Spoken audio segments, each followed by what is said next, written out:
Hello everyone, welcome to my channel. I hope everyone is having a wonderful day. Before starting the video, please go ahead and hit the subscribe button and give this video a like up. Today on The Young and the Restless, Harrison wants his parents to hug. Diane prods Jack about redecorating, and Victor admits to his agenda. All products and services featured are independently chosen by editors. However, soaps.com may receive a commission on orders placed through its retail links, and the retailer may receive certain auditable data for accounting purposes. At Society, Jack and Diane greet Claire and Victoria. They go over the ordeal with Jordan and Ian Ward. Claire's just glad her grandfather is Oak. Jack's glad too, though it gave him an opportunity to imagine a world without Victor in it. Victoria chastises Jack for saying such a thing. Diane explains they haven't forgotten Victor turned their son against them, and has also directed his vitriol at Billy, including yanking the rug out from under him at Chancellor. Victoria says that was Jill's doing. Jack understands Victoria's need to defend her father, but he's sure the day will come when she can't defend the indefensible. How will she feel when he starts to manage and manipulate Claire's life? Jack advises Claire to keep her guard up where Victor's concerned. Diane says they know he's unhappy she's involved with Kyle. No one knows what that is like better than her mother. They walk off and Claire asks Victoria about her grandfather coming between her and someone she cared about. Victoria sighs and says she'll have to tell her about her dad having her arrested on her wedding day. At the ranch, Victor denies to Nick that he was trying to push Summer to get back together with Kyle. If they're spending time together as a family, why would he discourage that? They agree they want Summer to be happy, but Nick guesses he's hoping that if Summer and Kyle get closer, it will drive a wedge between him and Claire. Victor admits it.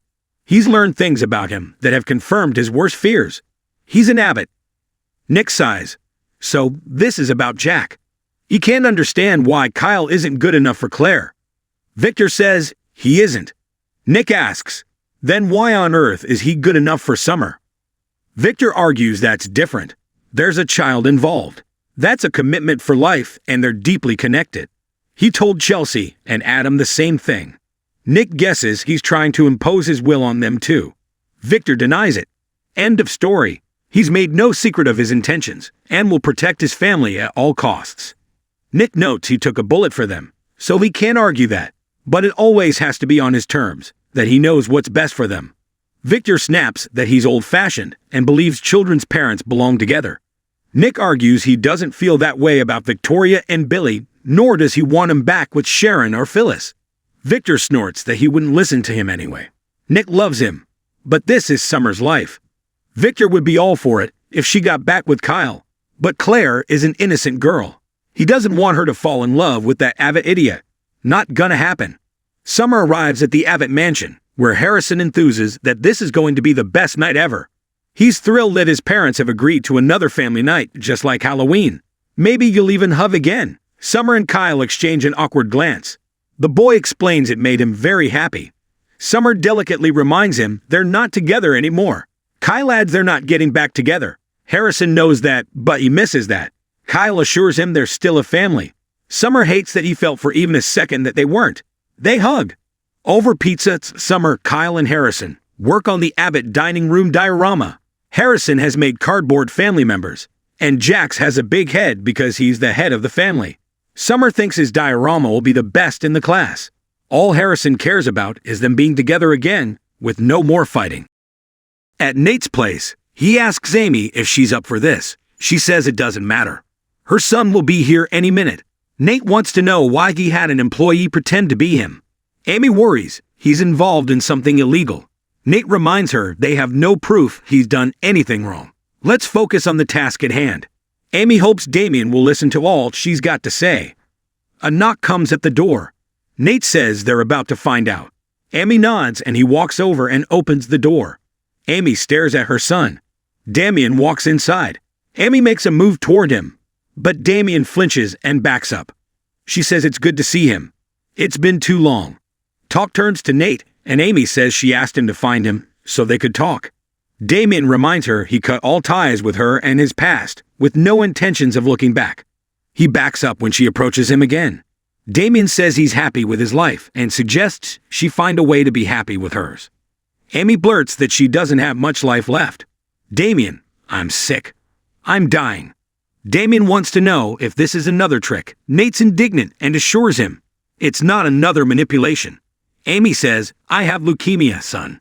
She may have a few months left if she's lucky. Damian says, I'm sorry, I wasn't expecting this. It brings him back to when they lost his dad. He hasn't thought about that in a while. It's all a blur. He didn't come to take a stroll down memory lane and tells his mother, thanks for the heads up. He moves to leave. Nate stops him and reminds him the woman gave birth to him. Amy says there's more. She wants him to have the whole truth before she leaves this world. Jackson was a wonderful man, but he wasn't your biological father. Damian, stunned, asks, what? At society, Jack tells Diane he regrets talking to Claire about Victor.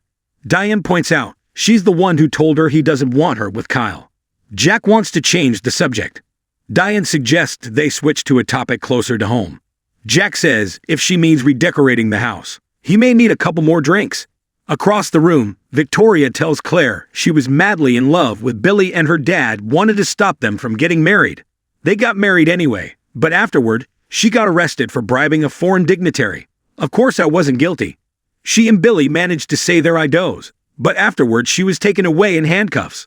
Claire notes that until recently, he also wasn't happy about her mother seeing Cole. Victoria doesn't want to rehash all the times he interfered in her life. If Claire wants a life with Kyle, so be it. Claire admits she wants to be with him all the time. Victoria loves seeing her happy and full of romance. Claire's face falls. Victoria asks what's wrong. Are you afraid Kyle doesn't feel the same way?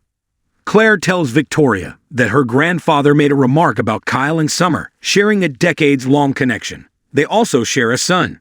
Victoria says they're divorced and have moved on. Claire can't help but worry. She admits Kyle canceled on her tonight to spend time with Summer helping Harrison on a school project. Victoria thinks it means Kyle's a good father. Claire says, Grandpa thinks he's going to break my heart. Victoria suggests she listen to her heart and not her grandfather. At the Abbott mansion, Harrison, Kyle, and Summer happily work together to create the Abbott family diorama. Kyle and Summer smile across the table at each other. At Nate's place, Amy implores Damian to believe what she's telling him. Damian argues that Jackson would have told him. Amy says he didn't know either. Damian fumes that maybe the chemo's affecting her brain. She's not thinking clearly. He starts hollering, and Nate intervenes. Damian says it was a mistake coming there and seeing her. This isn't real. Amy cries that he walked in her and wouldn't look at her because he knew she heard him, and he heard her. But he knows she's telling him the truth. Damian asks why she's telling him now. Amy doesn't want him to be alone when she's gone. You have family. Damian asks if she plans to connect him to this real father. Amy says he's passed too. His name was Nathan Hastings. Damian frowns. Wait, Hastings. He looks at Nate. Amy cries. Nate is your half-brother. Damian explodes. Is this some kind of scam? You're sick, and this guy comes to you with this big lie to take advantage of you. Nate says he was just as suspicious as he was and calls him bro. Damian tells him not to call him that and asks his mother why she's ambushing him with this. Amy cries that she doesn't have much time, and this good man is your half-brother. Damian informs them that they don't have to worry about him. He has a great life and doesn't need family messing it up. Nate informs him they know about Monty, Cristo Investments, and that he runs the whole show. Damian shrugs, I do all right. Amy would like to know more about it. Nate says they both would. Like how you're able to do so well in such a short amount of time. At the ranch, Nick tells his father that Claire may be the one to break Kyle's heart, or maybe they'll beat the odds and make it together. They get to write their own story. Victor protests that Claire is doing so well at Chancellor climbing the corporate ladder. She doesn't want her wasting her time as silly romance will lose her. He wants Claire to shine as brightly as Summer has. What's wrong with that? Victoria arrives and kisses Victor. She tells him and Nick she just had a heart-to-heart with Claire. She won't allow her father to scare her out of her relationship with Claire. Victor muses, I'll be damned. Oh, really? Victoria won't let him to do her daughter what he's tried to do to her so many times. Victor hollers that he won't apologize for wanting what's best for his family. I'm in a lot of pain. I don't want to argue about this nonsense about the Abbotts and all that crap. With that, he hoists himself out of the chair and leaves the room. Victoria asks her brother how it's possible to love her father and want to strangle him at the same time. At the Abbott mansion, Harrison wants to add a dog to the diorama. They all joke around and then turn serious. Kyle lets the boy know if he wants them to spend time together, all he has to do is ask. Harrison wants a picture taken of the completed diorama. Summer asks if they should send it to his grandparents. He asks for it to be sent to Claire first. Summer's face falls. After receiving the photo, Claire calls and Kyle puts her on speaker. She tells Harrison his artwork looks like it belongs in a museum. Summer makes a face. Claire tells the kid he's made a masterpiece. Harrison crows that Mommy and Daddy helped. I wish you could have been here. Then it would have been perfect. Summer throws back the rest of her wine. At society, Diane tells Jack she started working on the plans for the house. Jack seems panicky about the refresh. She tells him to relax. This will be fun. Jack knows she spoke to Tracy, who asked him to let go and move on. He knows it will be stunning. But it's hard to let go of the details in the house that make him feel his father and mother are still there. Diane promises to be respectful. At Nate's place, Damian is still trying to process the fact that Amy lied to him and his father his whole life. He asks how long Nate's known. Nate says not very long, but once he got to know her, he knew he had to help. He asks why Damian's so angry with his mother. What could she possibly have done? Damian tells him he'll have to save his questions for another time. Right now, I'm the one who needs answers. Amy implores him to sit down and talk. Give us a chance. Damian exclaims, why? You think, because you tell me he's family, I'm suddenly going to feel something for him. He tells Nate, even if we are blood, we grew up not even knowing the other existed. He can't speak for his bro, but he was much better off before his mother told him this supposed truth. Damian asks his mother if her diagnosis is confirmed. Did you get a second opinion? Amy nods. I did. Damian knows Nate was a doctor. Nate muses that he did his homework. He says he knows some really good oncologists and will reach out. Damian thinks his mother is in good hands. I'm really sorry about what you're dealing with, I am, but can't go back. I can't be there for you the way you would like me to. I can't watch another parent slip away. Jackson was the only father he ever had, and he's okay with that. He tells Nate he's not looking for family. They're wasting their time. With that, he walks out. Amy collapses onto the sofa in tears. I just told my only son that I was dying, and he didn't even care. Nate thinks he's in shock and needs time to process it. Amy sobs, I don't have the time. I don't have time. Nate will track him down and talk to him. One way or another, I'll get through to my brother.